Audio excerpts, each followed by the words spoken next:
Қазақстан территориясының қалыптасуы ұзақ тарихи процестерден өтті.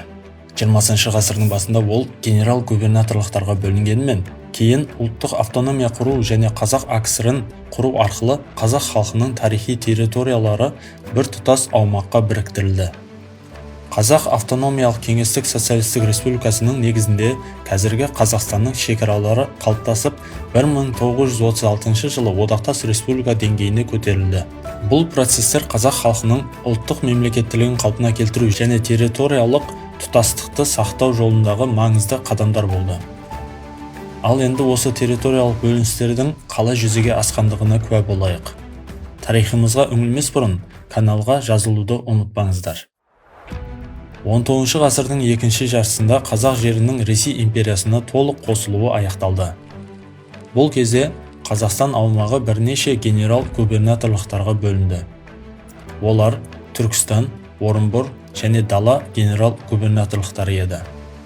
Әр губернаторлық өз кезеңде облыстарға бөлінді. Атап айтсақ, Түркістан генерал-губернаторлығы Сырдария және Жетісу облыстарына, Орынбор генерал-губернаторлығы Торғай және Орал облыстарына, Дала генерал-губернаторлығы Ақмола және Семей облыстарына бөлінді. Бұл облыстар әр кезеңде әр түрлі генерал-губернаторлықтарға қарады. Мысалы айтатын болсақ, Дала генерал-губернаторлығы бастапқы құрылған шағындағы мақсаты Қытаймен шекаралас облыстарды бір орталыққа бағындыру болғандықтан, оған Жетісу облысы қарады.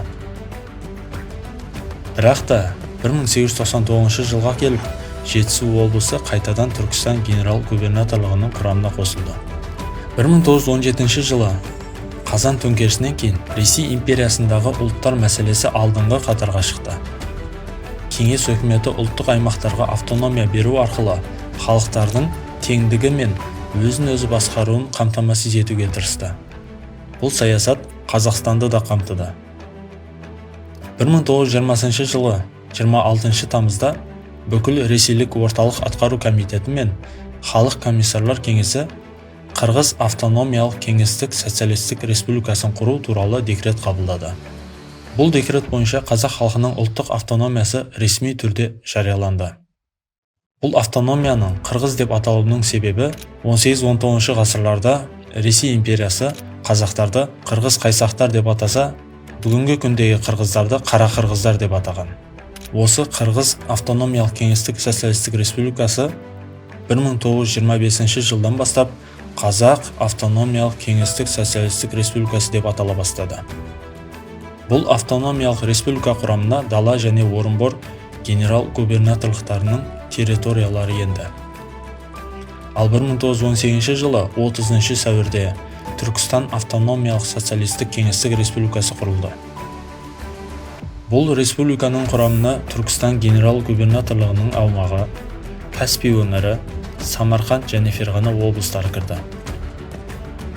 1924 жылы 16 қыркүйекте Түркістан орталық атқару комитетінің 4-ші сессиясы Орта Азия республикаларын ұлттық мемлекеттік межелеу туралы қаулы қабылдады.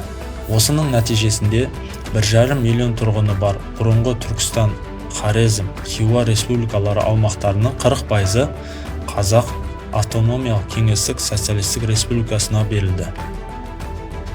1920 жылы Қазақстан аумағы 2 миллион шаршы шақырымнан 25 жылы 2,8 миллион шаршы шақырымға дейін ұлғайды. Орта Азияны ұлттық мемлекеттік межелеу нәтижесінде бірыңғай Қазақ Совет мемлекетінде қазақ жерлерінің бірігуі аяқталды.